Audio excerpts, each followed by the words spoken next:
కూడా దేవుని చిత్తం చేయడానికి ప్రోత్సహించబడడానికి బైబిల్లో ఆయన చిత్తం చేసినటువంటి వారిని ఎదుట పెట్టాలని దేవుడు ఒక తలంపు నాకు ఇచ్చాడు.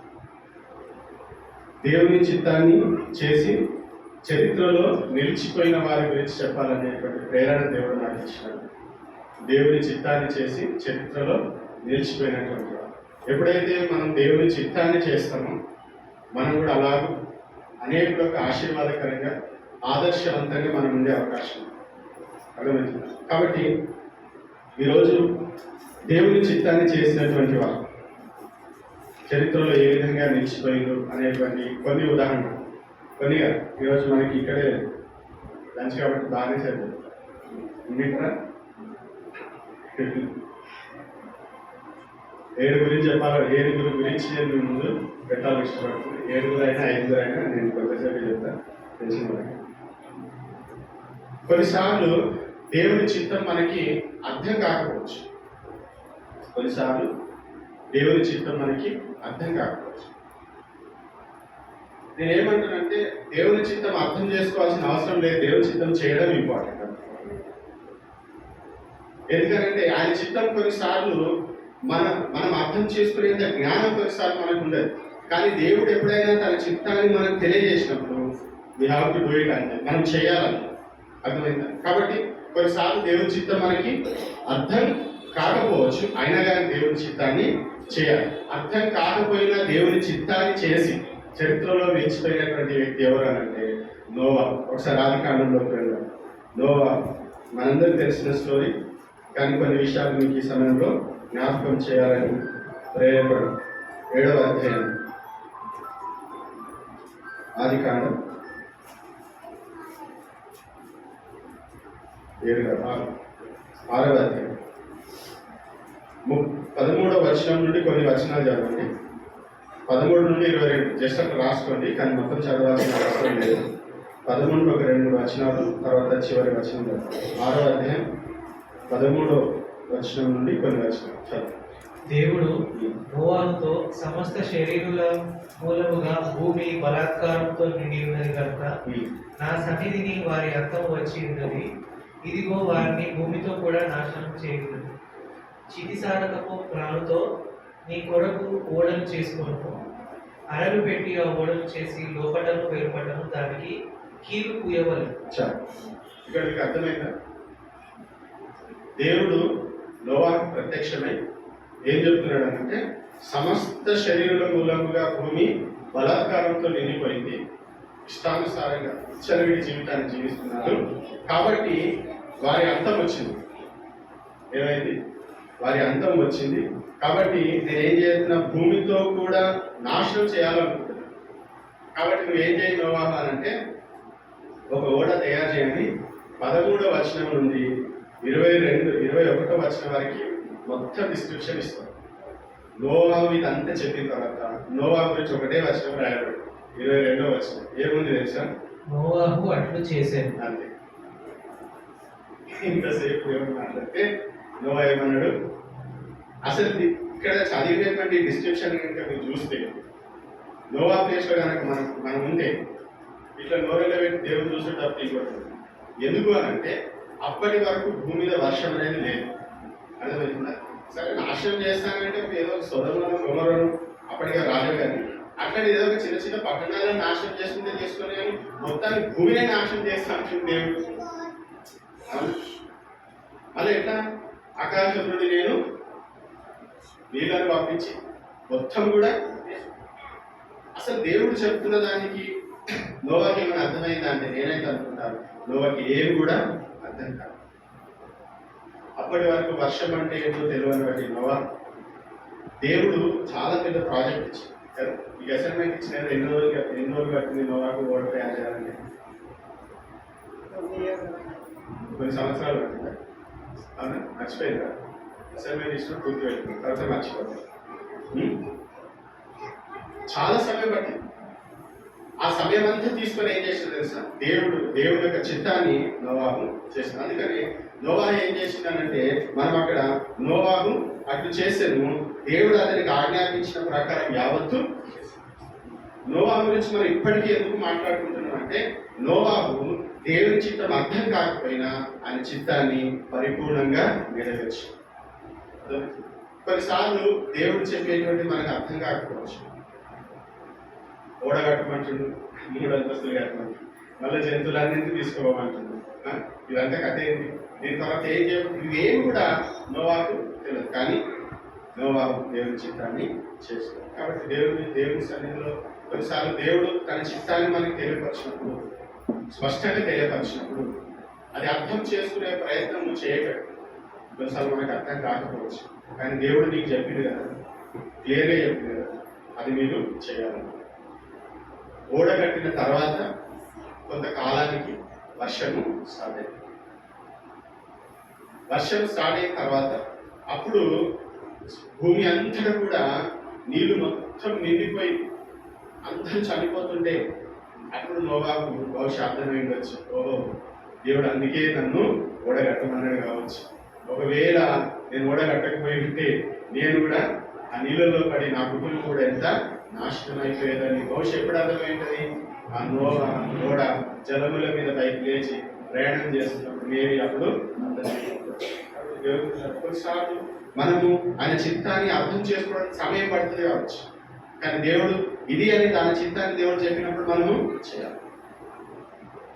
ఎందుకు ప్రభు 3 అంతస్తులు ఎందుకు నేను 7 కడతాను, 3 ఎందుకు నేను 2 కడతా, ఇవన్నీ అవసరం. దేవుడు చాలా క్లియర్గా చెప్పాడు, దీంతో కట్టు, ఇలా కట్టు, ఇలా కట్టు, ఈ విధంగా కట్టు, ఇలా వచ్చి సమస్తం కూడా దేవుడు చెప్పినాక మనము ఆయన చెప్పింది చేయడం మన యొక్క పద్ధతి. అప్పుడే మనం నిజంగా అనేకులకి ఆదర్శవంతంగా అవకాశం ఉంది. కాబట్టి కొన్నిసార్లు దేవుని చిత్తం మనకి అర్థం కాకుండా మనం ఏం చేయాలి? ఆయన చిత్తం చేయడానికి మనం ముందుకు వెళ్ళాలి. కొన్నిసార్లు దేవుని చిత్తం మనకి అనుకూలంగా ఉండకపోవచ్చు. రెండోది, దేవుని చిత్తం కొన్నిసార్లు మనకి అనుకూలంగా. ఎందుకంటే రోమపత్రిక 12వ అధ్యాయం 1వ వచనంలో ఏముంది, 2వ వచనంలో ఆయన చిత్తం ఎప్పుడు శ్రేష్టమైంది, అనుకూలమైంది, ఉత్తమైంది కదా. అనుకూలమైంది అని అక్కడ వాడినప్పుడు అది అల్టిమేట్ గా మనకు అనుకూలమైంది, కానీ ప్రస్తుతానికి మనకి అది కొన్నిసార్లు ఏంటుందని అనుకూలంగా అనిపించకపోవచ్చు, కానీ ఆయన చిత్తాన్ని మనము చేయాలి. అబ్రహాము 12వ అధ్యాయం, ఆదికాండము 12వ అధ్యాయం మొదటి 4 వచనాలు. యెహోవా, నీవు లేచి నీ దేశము నుండి, నీ బంధువుల యొద్ద నుండి, నీ తండ్రి ఇంట నుండి బయలుదేరి నేను నీకు చూపించు దేశమునకు వెళ్ళు. నిన్ను గొప్ప జనముగా చేసి నిన్ను ఆశీర్వదించి నీ నామమును గొప్ప చేయుదు. నీవు ఆశీర్వాదముగా నుండు. నిన్ను ఆశీర్వదించు వారిని ఆశీర్వదించదను, నిన్ను దూషించు వారిని శపించదను. భూమి యొక్క సమస్త వంశములు నీ యందు ఆశీర్వదించబడునని అబ్రాహాముతో అనగా యెహోవా అతనితో చెప్పిన ప్రకారము అబ్రాహాము వెళ్ళాను. యెహోవా అతనితో చెప్పిన ప్రకారము అబ్రాహాము, దేవుడు చెప్పినటువంటి ఈ చిత్తము వాస్తవం చెప్పాలంటే అబ్రహాంకి అనుకూలంగా ఏం లేదు. ఎందుకనంటే అబ్రహాము మంచి ప్లేస్లో ఉన్నాడు, అన్నీ అనుకూలంగా ఉన్నాయి. అర్థమవుతుంది. మనం ఒక ప్లేస్ నుండి ఇంకో ప్లేస్కి ఎప్పుడు వెళ్ళాలనుకుంటాం? లేనప్పుడు మనకు అనుకూలంగా లేదు కదా. నయం ఉంది, బెత్లెహేం నుండి ఆమె ఎక్కడ పోయింది? మోయాబు దేశం. వెరీ గుడ్, మోయాబు దేశం. ఎందుకు పోయింది? కరువు వచ్చిందనుకొని అక్కడ కరువు వచ్చింది అనుకో, ప్రాబ్లం ఉంది కాబట్టి వేరే ప్రాంతానికి వెళ్తాం. అబ్రహాంకి ప్రాబ్లం ఏం లేదు, మంచిగానే ఉంది, అన్ని బాగానే ఉంది, ఫ్యామిలీ ఉంది కదా. మన సొంత వారు ఉన్న దగ్గర ఉండడం మనకి చాలా సేఫ్గా, సెక్యూర్గా ఫీల్ అవుతుంది. వేరొక ప్రాంతంలో వెళ్ళి ఉండడం చాలా ఇబ్బందిగా, కష్టంగా ఉంటుంది. అబ్రహాము తాను ఉన్న స్థలము చాలా మంచి స్థలం, మెసొపొతామియా ప్రాంతంలో, చాలా పచ్చని ప్రాంతంలో అబ్రహాం మంచిగానే ఉన్నాడు. ఆయనకి ఏం ప్రాబ్లమ్స్ లేవు వాస్తవంగా. కానీ దేవుడు ఏం చెప్పిందంటే, నీవు లేచి నీ దేశాన్ని విడిచి నీ బంధువుల నుండి నీ తండ్రి ఇంటి నుండి బయలుదేరి నేను నీకు చూపించి దేశానికి బయలుదేరని చెప్పాను. ఆ రోజుల్లో ప్రయాణం అంత సులువేమి కాదు. మరి ఎక్కడికి పోమంటున్నాడు అని అంటే అక్కడ కూడా క్లారిటీ లేదు. నువ్వు ఫస్ట్ బయలుదేరన్నాడు. ఒక బ్లూ ప్రింట్ ఇచ్చి మన చాలాసార్లు ఏం కోరుకుంటామంటే మొత్తం క్లియర్ పిక్చర్ ఇచ్చేసేయాలి దేవుడు ఎప్పుడైనా గుర్తుపెట్టుకో, దేవుడు తన చిత్తాన్ని పూర్తిగా ఎప్పుడు మనకి బయలుపరచు. మనం నడుస్తున్న కొలని దేవుడు ఏం చేస్తా ఉంటాడు, తన చిత్తాన్ని బయలుపరుస్తుంది. కాబట్టి మనకు బయలుపరిచిన దాన్ని మనం చేస్తున్నామా లేదా అనేది ఇంపార్టెంట్. అడుగు వేయకముందే మొత్తం నాకు ఆ డెస్టినీ చూపించేసి అంటే ఆ డెస్టినీ చూసినామంటే నాకు ఒక అడుగు కూడా ముందుకి వేయదు. కాబట్టి దేవుడు ఏం చేస్తున్నాడు, నువ్వు విశ్వాసపు నడక ఎప్పుడైతే స్టార్ట్ చేస్తావో నువ్వు ఎట్లెట్లా వెళ్తా ఉంటే దేవుడు ఏం చేస్తుంది, తన చిత్తాన్ని బయలుపరుస్తూ. కాబట్టి అబ్రహాము విషయంలో దేవుని చిత్తం ఏంటంటే ఫస్ట్ అడుగునైనా లేవాలి, తన సొంత వారిని వదిలిపెట్టాలి, తన బంధువులని వదిలిపెట్టాలి, తన తండ్రి ఇంటి వారిని వదిలిపెట్టాలి. నేను చూపించే దేశానికి నువ్వు అడ్రస్ లేదు, నువ్వైతే ముందు బయలుదేరు. అయితే దేవుడు అంటున్నాడు, నువ్వు వెళితే నేను నిన్ను ఆశీర్వదిస్తాను, నువ్వు ఆశీర్వాదంగా ఉంటావు. అర్థమవుతుంది. నిజంగా అబ్రహాము విశ్వాసానికి తండ్రి అని ఎందుకు పిలువబడ్డాడంటే ఇస్సాకు అప్పుడు బలి ఇవ్వడం అనేది తర్వాత సంగతి. ఇక్కడే దేవుడు అబ్రహాము విషయంలో ఆయన ఏర్పాటు విషయంలో మనం గొప్పది మనం ఏం గమనించవచ్చు అంటే అబ్రహాము దేవుడిని నమ్మింది.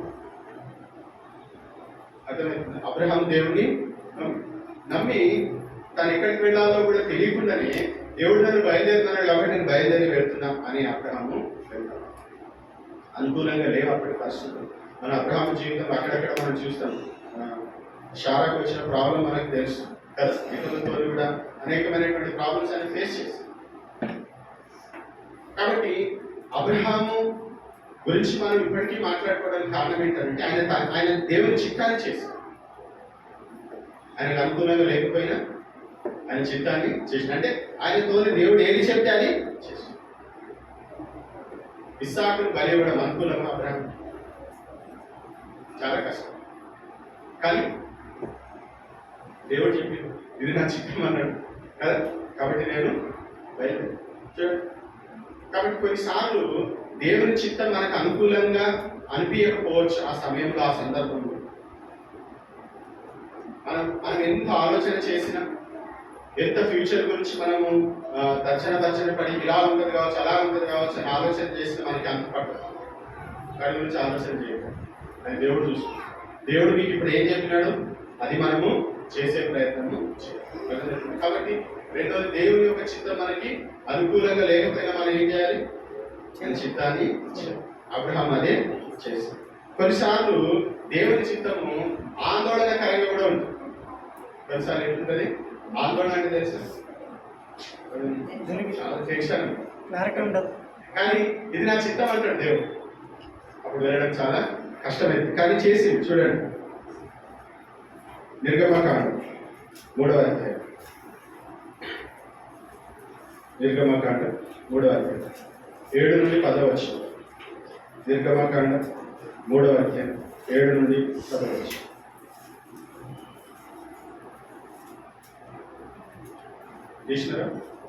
చూడండి. మరియు యెహోవా ఇట్లనెను, నేను ఐగుప్తులో ఉన్న నా ప్రజల బాధను నిశ్చయంగా చూసితిని. పనులలో తమను కష్టపెట్టు వారిని బట్టి వారు పెట్టిన మొదలు పెట్టాను. వారి దుఃఖములు నాకు తెలిసే ఉన్నది. కాబట్టి ఐగుప్తీయుల చేతిలో నుండి వారిని విడిపించుటకును ఆ దేశములో నుండి విశాలమైన మంచి దేశమునకు అనగా కనానీయులకు, హిత్తీయులకు, అమోరీయులకు, పెరిజీయులకు, హివ్వీయులకు, యెబూసీయులకు నివాస స్థానమై పాలు తేనెలు ప్రవహించు దేశమునకు వారిని నడిపించుటకును దిగివచ్చి ఉన్నాను. ఇశ్రాయేలుల మొర నిజముగా నా యుద్ధకు చేరినది. ఐగుప్తీయులు వారిని పెట్టుచున్న హింస చూస్తుంది. కాగా రమ్ము, నిన్ను ఫరో యుద్ధకు పంపెదను. ఇశ్రాయేలులైన నా ప్రజలను నీవు ఐగుప్తులో నుండి తోడుకొని పోవలను. ఎప్పుడైతే దేవుడు మోషేని దర్శించి ఇవన్నీ చెప్పిందో మోషేకి చాలా టెన్షన్. ఎందుకు టెన్షన్ అనేది చెప్తున్నారంటే మీరు 4-5 అధ్యాయాలు మీరు చదివితే దీని తర్వాత దీని కంటిన్యూషన్ మీరు బైబిల్ ఇంటికి వెళ్తే చదవండి. మోషే కొన్ని దేవుడు అన్నాడు రాయ మోషేకి నేను అడిగి పంపిస్తాను అన్న వెళ్తాను. మోషేకి అనిపించి 50 సంవత్సరాలు ఆయన సుఖంగా మంచిగా ఉండగా ఎందుకు వచ్చిన బాధ, 8 years అప్పుడు ఈ పని నాకు అవసరం. ఏం చేస్తుంది అప్పుడు మామ అయినా మామ పేరు అప్పుడప్పుడు ఇలా ప్రశ్నలు వేస్తే మీకు బైబిల్ చదువుతలేదు నాకు తెలుసు. మోషే మామ పేరు ఇత్రో కదా, మా అమ్మాయికి ఇత్రో అని ఉంటుంది. ఆ ఇత్రో యొక్క ఆ పశువులను మేకల్ని కాసుకుంటా హాయిగా మంచిగా ఉన్నాడు. సడన్ గా దేవుడు ప్రత్యక్షం ఇప్పుడు ఏమంటున్నాడు, ఇదిగో ఇది నా చిత్తం. ఏంటిది? నువ్వు వెళ్ళి ఫరో దగ్గరకు పో, ఫరో దగ్గరకు పోయి నా జనులైనటువంటి ఇశ్రాయేల్ అందరూ ఆయుధులను బయటకు తీసుకురావాలి. అది చిన్న పని. కొన్ని లక్షల మంది ఒకరిద్దరు లాక్రమం అంటే ఎన్నికలైనా తీసుకురావాలి. కొన్ని లక్షల మందిని అధికారపూర్వకంగా ఐగుప్తు ఫరోతో మాట్లాడి వాళ్ళు పట్టుకురావాలి. ఈ మోషే ఒకడు ఎట్లా అనిపిస్తారు? చాలా ఆందోళనకరంగా ఇది నా చిత్తం అన్నాడు దేవుడు. అంతే అదే ఇది నా చిత్తం. ఏంటిది అంటే మోషే గురించి మోషే గురించి మాట్లాడుకుంటే ఏం మాట్లాడుతున్నాడు? మోషే ఇశ్రాయేలును ఐగుప్తులను బయటికి తీసుకొచ్చి మోషే ఇశ్రాయేలును 40 సంవత్సరాల అరణ్యంలో ఉన్నాడు. ఇదే కదా మన జీవితంలో మన గురించి ఏం మాట్లాడుకుంటారంటే మనం ఆయన చిత్తాన్ని ఎంత చేసినామో దాని గురించే మాట్లాడుకుంటాం. మనం పోయినా గుర్తుపెట్టు ఏం చేసింది మీరు ఆయన చిత్తాన్ని ఇప్పటి వరకు ఆలోచన చేసి. కొన్నిసార్లు దేవుని చిత్తం ఎట్లా అనిపించచ్చు, మనకి కొంత ఆందోళనకరంగా అనిపించచ్చు. ఎందుకు ఆందోళనకరంగా మోషకి అనిపించిందో కూడా నేను మీకు వివరణిస్తున్నాను. ఎందుకంటే మోషే అంటాడు, ఆ సరే పోత ప్రభు అని అన్నాడు. ఏమన్నాడు? ఏం మాట్లాడుతున్నా దేవు, నేనే పాటి వాడు, నాకు మాట్లాడాలని కూడా చక్కగా రాదు. అంతమంది దగ్గర పోయి వాళ్ళ పక్షాన్ని నిలబడి నేను ఆయనతో చెప్పినా ఆయన నా మాట వినడు, వీలైతే అసలే వినడు. ఎన్నో సంవత్సరాలు వాళ్ళు వదిలిపెట్టేసి చాలా సాకులు చెప్తారు. ఆయన సాకు చెప్పిన ప్రతిసారి దేవుడు సమాధానం ఇచ్చాడు, కానీ ఆయన చిత్తాన్ని నెరవేర్చు. హల్లెలూయా. సాకులు చెప్పే ప్రయత్నం దయచేసి చేయకండి. మన దగ్గర 100 సాకులు ఉండొచ్చు, దేవుడి దగ్గర 101 సమాధానం ఉంది. బెటర్ ఏంటంటే మూసుకొని చేయడం మంచిది కదా. నాకు నోటి మాంద్యం ఉంది, నాకు అది చేత కాదు, నాకు ఇది చేత కాదు అని అంటే దేవుడు నేనున్నా కదా నీకు తోడా. కాంప్రమైజ్ అయ్యిందా దేవుడు? మీకు స్టార్టింగ్లో చెప్పిన ఆయన చిత్తము చేయాలనుకున్నది ఖచ్చితంగా దేవుడు చేసి తీరుస్తాడు. హల్లెలూయా. మోషేని దేవుడు వాడుకోవాలనుకున్నాడు. మోషే ద్వారా ఐగుప్తులో నుండి ఇశ్రాయేలును తీసుకురావాలనుకున్నాడు, తీసుకొచ్చాడు. ఆయన ప్రిపేర్ చేసాడు. అంతేగాని అంత చూస్తున్నాడు మోషే వద్దులే అని ఎవరు నో. మోషే ద్వారానే దేవుడు ఆయన చిత్తం చేయాలనుకున్నాడు, మోషేనే దేవుడు వాడుకున్నాడు. కాబట్టి మీకు ఆందోళనకరంగా ఉన్నప్పటికీ దేవుడు మీకు స్పష్టంగా ఇది నా చిత్తం అని చేసినప్పుడు మనం ఏం చేయాలి? గమ్మున ఆయన చిత్తం చేయడంలోనే ఆశీర్వాదం. నెక్స్ట్ 40 years ఎట్లా గడిచినేమో వచ్చానంటే నెక్స్ట్ 40 years దేవుని చిత్తంలో గడిచింది. సుఖంగా సౌఖ్యంగా ఉన్నామంటే మస్తు టెన్షన్ ఉంది, అయినా కానీ సంతోషం ఏంటంటే నేను దేవుని చిత్తంలో. అవును, నెక్స్ట్ 40 years ఎట్లా ఉంది? నిజం ట్రబులే. ఆ 40 years అక్కడ సుఖం ఉంది. ఎక్కడ? ఫస్ట్ 40 years ఎక్కడ ఉన్నాడండి? ఏమంటుంది? రాజభవనంలో మంచిగా ఉంది. ఆ తర్వాత 40 years పోతే భవనం కానీ కనీసం ప్రశాంతంగా అయితే ఉన్నాడు. అక్కడ 40 years అసలైన 40 years టెన్షన్ ఇక్కడే ఉంది, ఈ 40 సంవత్సరాలు. కానీ ఇదే దేవుని చిత్తం. అర్థమవుతుందా? ఇదే దేవుని చిత్తం. మన భవనంలో ప్రశాంతంగా దేవుని చిత్తం అనుకోకండి. దేవుడు మనకి ఏది బయలుపరిచి ఇది నా చిత్తం అంటాడు, ఆ చిత్తం చేయడమే దేవుని చిత్తం. మనకు అనుకున్నది, మనకు అనుకూలంగా ఉన్నది దేవుని చిత్తం అనేది కూడా అనుకోవడానికి వీలు. కాబట్టి కొన్నిసార్లు దేవుని చిత్తం ఎట్లా అనిపించచ్చు? కొంచెం టెన్షన్గా, అంతమంది నేను ఎట్లా తీసుకురావాలి, అంత పెద్ద పని నేను ఎట్లా చేయాలి, ఇంకెవరైనా చూసుకో ఆల్టర్నేటివ్ అనకండి. దేవుడు నీతో చెప్పిందంటే నువ్వే చేయాలి. దేవుడు మీకేదైనా బాధ్యత అప్పగించినట్టే దాని అర్థం ఏంటిది? మీరు చేస్తారు, మీరు ఖచ్చితంగా చేస్తారని దేవుడు మీకు అది అప్పగించారు. కాబట్టి మీరు చేయగలరు.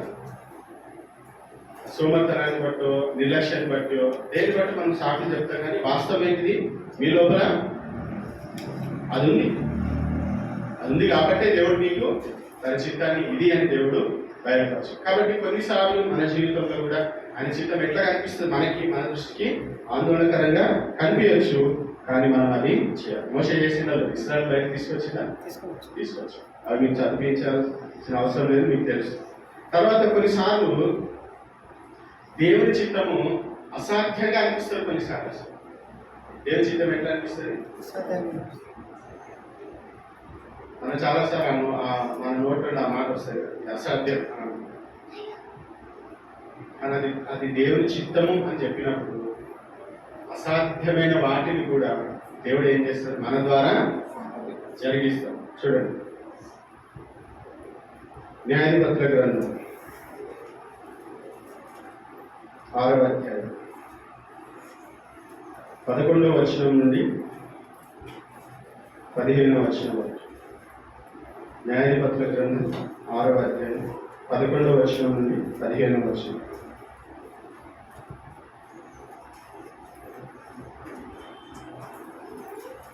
న్యాయాధిపతులు 6:11 నుండి 15.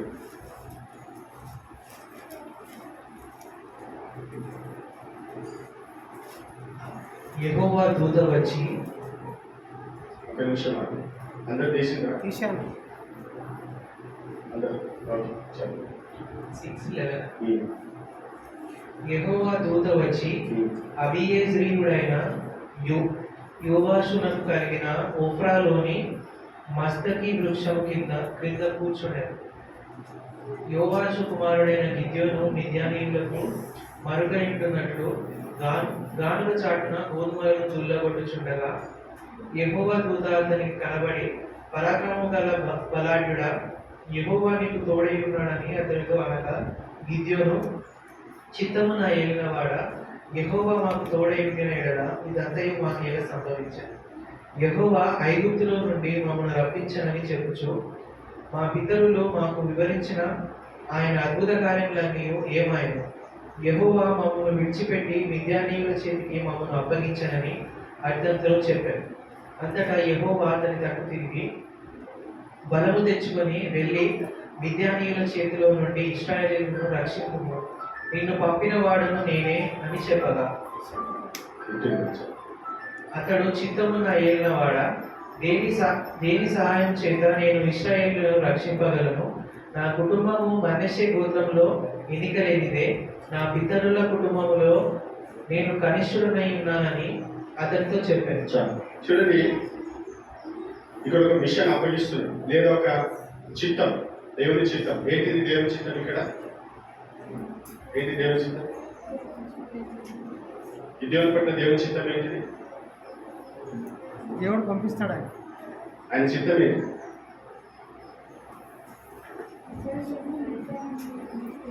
మిద్యానీయుల చేతిలో నుండి ఇశ్రాయేలును రక్షించడం.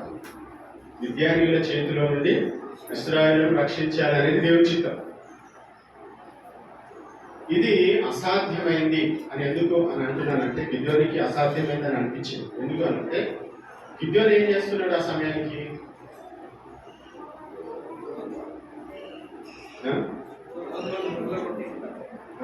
గోధుమలు దుల్లగొచ్చినాడు. ఎక్కడ? గానుగ చాటున అనే మాట. చాటున అంటే దాచుకోండి. ఎవరు దాచుకుంటారు? రాజు వస్తున్నామని దాచుకుంటారు. భయం ఉన్న వారు, పిరికి వారు దాచుకుంటారు కదా. నా బతికేది నేను బతుకుతాను, ఏదో ఒక మూలకుంటే సాగుతున్నట్టుగా. అవును, గానుగా చాటున గోధుమను దుల్లగొట్టుకుంటూ ఆయన మిద్యానులు శివుడు ఏమి వేసుకోపోతారని. అప్పుడు మిద్యానులు ఏం చేసేవారు? పంటకు అన్ని వేసుకోపోయేవారు. అలాంటి వ్యక్తిని దేవుడు దర్శించి ఏం చెప్తున్నట్టే, నువ్వు మిద్యానీయుల చేతులను ఇశ్రాయేలును రక్షించు. ఫస్ట్ మిద్యానికి ఏమనిపించింది? ఇది అసాధ్యమైనటువంటి. ఎందుకు? ఆయన ఏమంటున్నాడు? ప్రభువా, నేనేంటిది? దేని చేత నేను ఇస్తాను, దేని సహాయం చేత ఇశ్రాయేలు రక్షింపు. నా కుటుంబం మనష్షే గోత్రంలో ఎన్నికలేదు. నేను ఎవరిని? అసలు నా గోత్రం ఏంటి? నా గోత్రం కూడా పెద్ద ఫేమస్ గోత్రం కాదు, పాపులర్ గోత్రం కాదు, లేకపోతే నా గోత్రానికి పెద్ద రికార్డు కూడా ఇశ్రాయేల్లో ఏమీ లేదు. ఇంకేమంటున్నాడు? నా పితరుల కుటుంబంలో నేను కనిష్ఠుడనే. జ్యేష్ఠులను ఎన్నిక చేసుకోవాలని కనిష్ఠుడు నేను, ప్లీజ్ నాతో ఏమైతుంది ప్రభు అని అంటున్నాడు. దేవుడు అక్కడ ఒక మాట ఏం తెలుసా? యెహోవా ఏమో తెలుసా? అయితే ఏంటిది అని మంచిగా ఉంటుంది. కదా.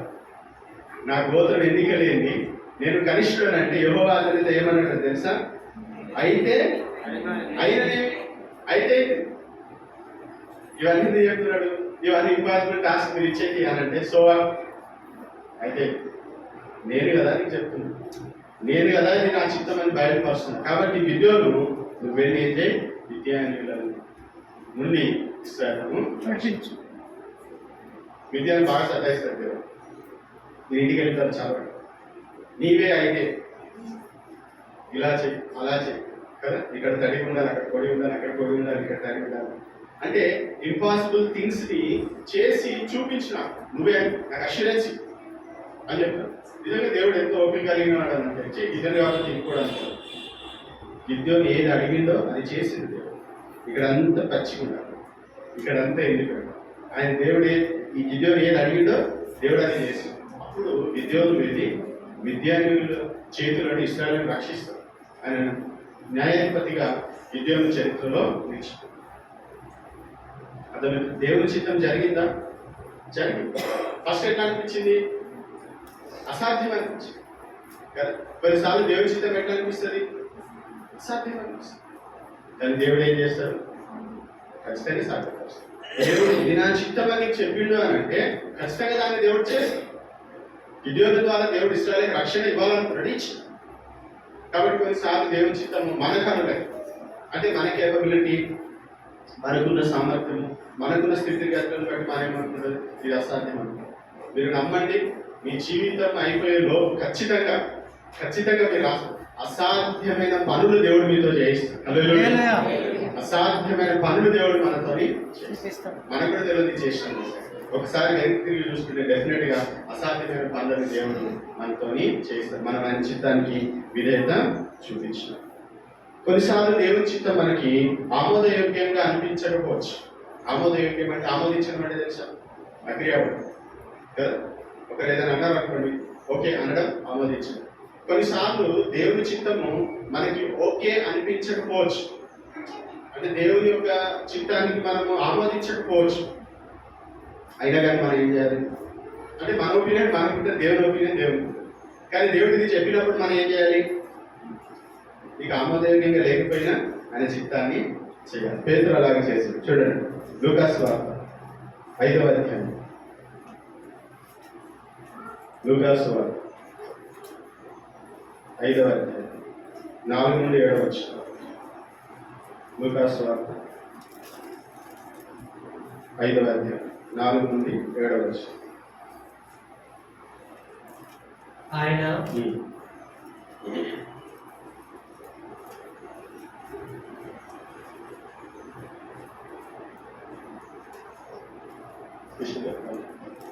ఆయన బోధించుట చాలించిన తరువాత నీవు దోణెను లోతునకు నడిపించి చేపలు పట్టుటకు మీ వలలు వేయుడని సీమోనుతో చెప్పగా, సీమోను ఏలినవాడ, రాత్రి అంతయు మేము ప్రయాసపడితిమి, కానీ మాకేమీ దొరకలేదు.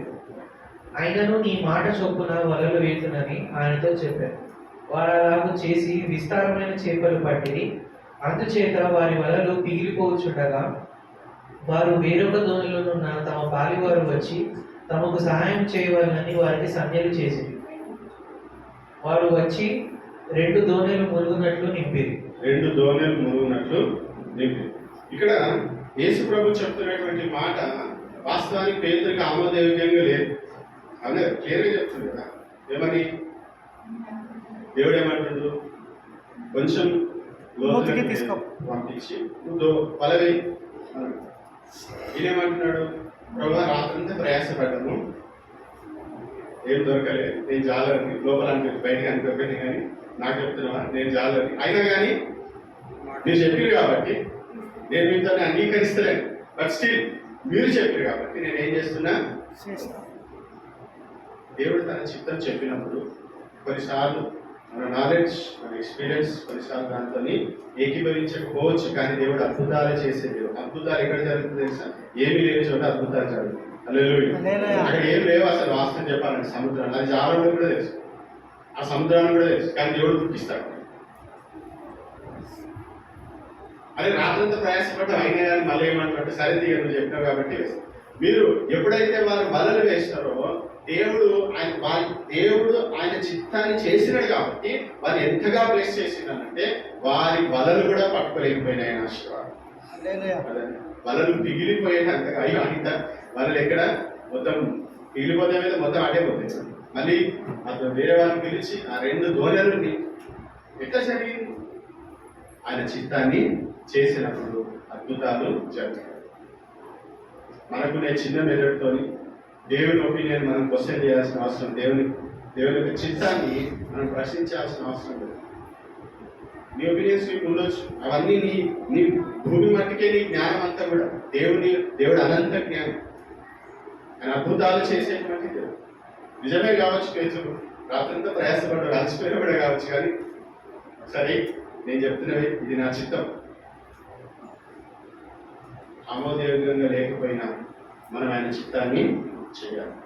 ఇంకొక సందర్భాన్ని కూడా నేను మీకు జ్ఞాపకం చేస్తాను. అపోస్తుల కార్యం 10వ అధ్యాయంలో మీరు రిఫరెన్స్ రాసుకోండి, నేను చెప్పేది మీరు సరిపోతుంది. అపోస్తుల కార్యం 10వ అధ్యాయం 13 నుండి 16 వచనం. అపోస్తుల చదవండి. అపోస్తుల కార్యం 10వ అధ్యాయం 13వ వచనం నుండి 16వ వచనం. అపోస్తుల కార్యం 10వ అధ్యాయం 13 నుండి 16. అప్పుడు పేతురు, నీవు లేచి చంపుకొని తినుమని ఒక శబ్దం అతనికి వినపడింది. అయితే పేతురు, వద్దు ప్రభువా, నిషిద్ధమైనది అపవిత్రమైనది ఏదైనాను నేను ఎన్నడూ తినలేదని చెప్పగా, దేవుడు పవిత్రం చేసిన వాటిని నీవు నిషిద్ధమైన వాటినిగా ఎంచవద్దని మరలా 2వ మారు ఆ శబ్దం అతనికి వినపడింది. ఈలాగు 3 మార్లు జరిగాను.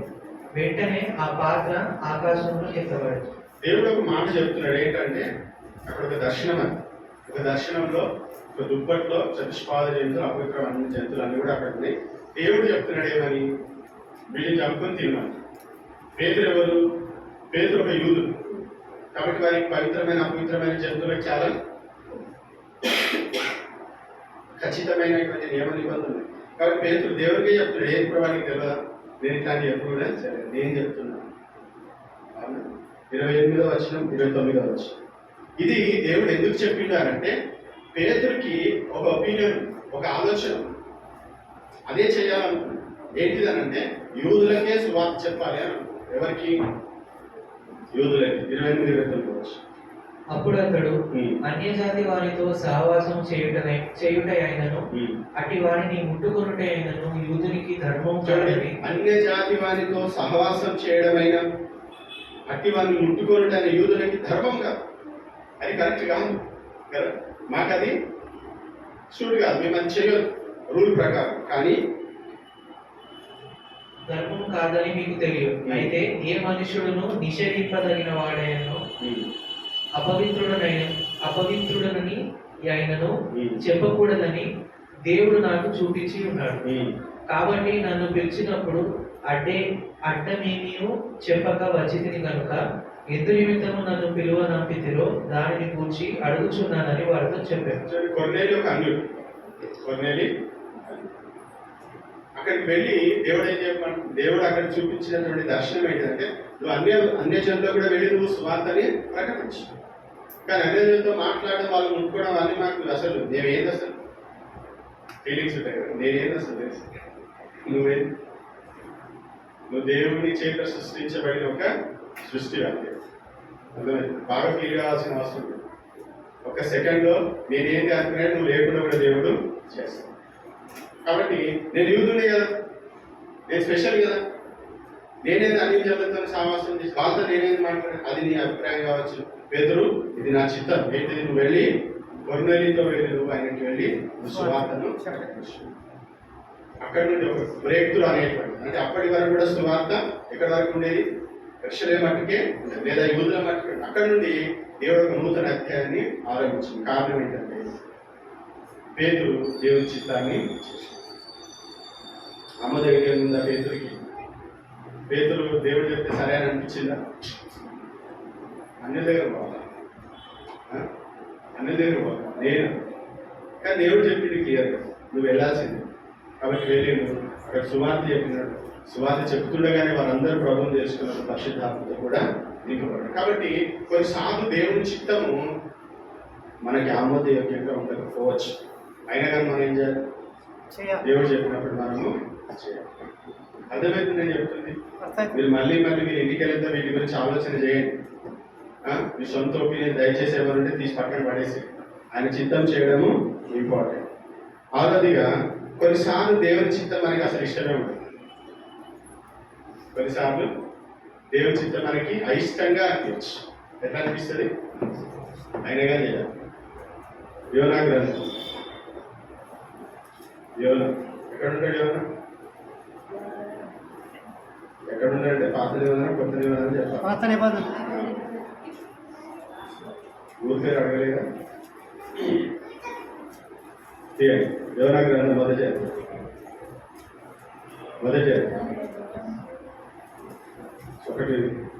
1-2-3 వచనాలు.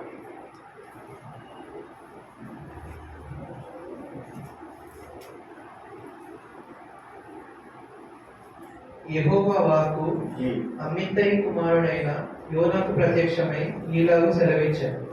నినవే పట్టణస్థుల దోషము నా దృష్టికి ఘోరమాయను కనుక నీవు లేచి నినవే మహాపట్టణమునకు పోయి దానికి దుర్గతి కలుగునని ప్రకటింపు. అయితే యెహోవా సన్నిధిలో నుండి తర్షీషు పట్టణమునకు పారిపోవాలని యోనా యొప్పేకు పోయి తర్షీషునకు పోవు ఓడను చూచి ప్రయాణమునకు కేవు ఇచ్చి యెహోవా సన్నిధిలో నిలువక ఓడవారితో కూడా తర్షీషునకు పోవుటకు ఓడ ఎక్కాడు. యోనా కూడా చరిత్రలో నిలిచిపోయింది. రీజన్ ఏదైనా కానీ దేవుడు ఏం చెప్పిండు? నువ్వు నినే పట్టణానికి వెళ్ళి మీరు చాలా ఓవర్ చేస్తున్నారు, మిమ్మల్ని అందరి దేవుడు స్మాష్ చేస్తా అంటారు, జాగ్రత్త అని హెచ్చరిక చేయమని దేవుడు యోనాకి తన చిత్తాన్ని బయలుపరచు. ఇది యోనాకి అస్సలు ఇష్టం లేదు. ఏది? దేవుని చిత్తం. సింపుల్ గా చెప్పాలంటే దేవుని చిత్తం దేవుని ఆయనకి యోనాకి ఇష్టం. కాబట్టి ఏం చేసిండు? యోనాకు పోమంటే నినవేకి పోమంటే ఇది కంప్లీట్ ఆపోజిట్ డైరెక్షన్ ఉంటుంది. ఈస్ట్ అంటే వెస్ట్ ఉంటుంది. కొన్నిసార్లు మనకి దేవుని చిత్తము చేయడం ఇష్టంగా ఉండకపోవచ్చు, కానీ అది దేవుని చిత్తం. ఏంటిది దేవుని చిత్తం? నినవే వారందరూ రక్షించబడడం దేవుని చిత్తం. వాళ్ళకి కొందరికి ఏమైనా చేయాలంటే మనకి ఇష్టం ఉండదు కదా. మనం చాలాసార్లు ఫేస్ చేస్తాం. వానికి ఇయ్యద్దు, వానికి ఇయ్యద్దు, వానికి చేయొద్దంటే పోయి మన చేతులతోనే దేవుడు చేపిస్తాం. ఏం కర్మ బాబు. దేవుడు వారి ఏడలో దయ చూపించినప్పుడు మనం ఏం చేస్తాం? వాళ్ళ బుద్ధిని బట్టి, వాళ్ళ స్వభావాన్ని బట్టి కొన్నిసార్లు మనకి చేయాలంటే అది నేను చాలాసార్లు చేశాను. ఇష్టం ఉండదు కానీ చేయాలి. అర్థమైంది? కొందరికి ఇవ్వడం ఇష్టం ఉంది, కొన్ని ప్లేసెస్ పోవడం ఇష్టం ఉంది, కానీ దేవుడు ఏం చేస్తాడు? చెప్పినాక ఏం చేస్తాడు? ఇంకా దేవుడు అనుకుంటా పోనీ నాకు ఇష్టం లేదని దేవుడు వదిలిపెడతారా? అసలు నువ్వే వెళ్ళావు. ఎందుకంటే యువర్ కేబుల్. చూడండి, యోనా ఎంత అద్భుతమైన ప్రసంగం చేసిందో దేవునికి తెలుసు, కానీ దెబ్బకి పట్టణం అంతా కూడా మారిపోయింది. హల్లెలూయా కదా. నినవే పట్టణం అంతా కూడా మారువలసి పొంది ఉపవాసం ఉంది, దేవుడి వైపు వారు ప్రార్థన చేసి దేవుడు అందరూ చేయకుండా వారిని రక్షించారు. తర్వాత ఏమన్నట్టు నాకు తెలిస్తే సంగతి కదా. కొన్నిసార్లు మన స్వభావం, మన వ్యక్తిత్వం ఎట్లుంటుంది బట్టి, ఎదుటి వ్యక్తి యొక్క బిహేవియర్, ఎదుటి వ్యక్తి యాటిట్యూడ్ బట్టి మనకు కొన్ని దేవుడు చెప్పినా చెయ్యొద్దు అని అనిపిస్తుంది. మనం కొన్నిసార్లు చెయ్యం, కానీ చెయ్యాలి అని దేవుడు చెప్పాలి. చేయాలి. దేవుడు వారి పట్ల దయ చూపాలనుకున్నప్పుడు మనం ఎందుకు అడ్డుపడేది అనగా. కాబట్టి కొన్నిసార్లు ఇష్టం లేకపోయినా ఆయన చిత్తమని దేవుడు చెప్పింది కదా. నినవే పోమని దేవుడు ఏమన్నా చెప్పింది కదా. లాస్ట్ చివరి చాలా కష్టమైంది. కొన్నిసార్లు దేవుని చిత్తము చాలా ఆయాసంగా అనిపిస్తుంది. But we have to do it. దేవుని చిత్తం కొన్నిసార్లు చాలా ఆయాసం. యేసు ప్రభుకి తండ్రి చిత్తం ఒకనొక సందర్భంలో చాలా ఆయాసంగా అనిపించింది. మత్తయి సువార్త 26వ అధ్యాయం 38, 39 వచనాలు. మత్తయి సువార్త 26వ అధ్యాయం 38, 39 వచనాలు. అప్పుడు యేసు మరణమగునంతగా నా ప్రాణము బహు దుఃఖములో మునిగి ఉన్నది. మీరు ఇక్కడ నిలిచి నాతో కూడా మెలకువగా నుండుడని వారితో చెప్పి కొంత దూరము వెళ్ళి సాగిలపడి, నా తండ్రి, సాధ్యమైతే ఈ గిన్నె నా యొద్ద నుండి తొలగిపోనిమ్ము, అయినను నా ఇష్ట ప్రకారం కాదు, నీ చిత్త ప్రకారమే కానిమ్మని ప్రార్థించాను. దేవుని చిత్తం చాలా కష్టతరమైంది, ఆయాసంగా అనిపిస్తుంది. ఎందుకు తెలుసా? సాక్షాత్ యేసుప్రభువు అంటున్నాడు, చాలా కష్టం ఉంది తండ్రి, నిశ్చితమైతే ఈ గిన్నె. అంటే అంత దుఃఖము, అంత బాధ, అంత వేదన యేసుప్రభువుకి. అంటే నేను తట్టుకోలేదు, అతను కాదు అని. కానీ దేవుడు అంటున్నాడు, ఇది నా చిత్తం. నిజంగా ఈరోజు మనం రక్షణ పొందిన ప్రభు శరీరంలో మనం పాల్పంచుకుంటున్నామంటే కారణం ఏంటంటే యేసుక్రీస్తు అంత ఆయాసమైన, అంత నొప్పైన తండ్రి చిత్తాన్ని చేసి తండ్రి చిత్తాన్ని నెరవేర్చింది. వీలైతే నేను తొలగించు అంటే దాని అర్థం ఏంటి? తొలగిస్తే బాగుంది అనుకున్న మనసు. ఈ శ్రమ, ఈ బాధ, ఈ కొరడా దెబ్బలు, ఈ ఆవేదన, ఈ మానసిక శ్రమ, ఆత్మీయ శ్రమ, తండ్రి నన్ను విడిచిపోయేటువంటి ఆ ఘడియలు అన్నీ చాలా ఆయాసం అనిపిస్తుంది. వీలైతే తీసే దేవాన్ని ప్రార్థన చేసినప్పుడు ఆయన అక్కడ ఒక మాట అంటాడు, నాకు ఇష్టం లేదు కానీ నీ చిత్తమే జరిగింది.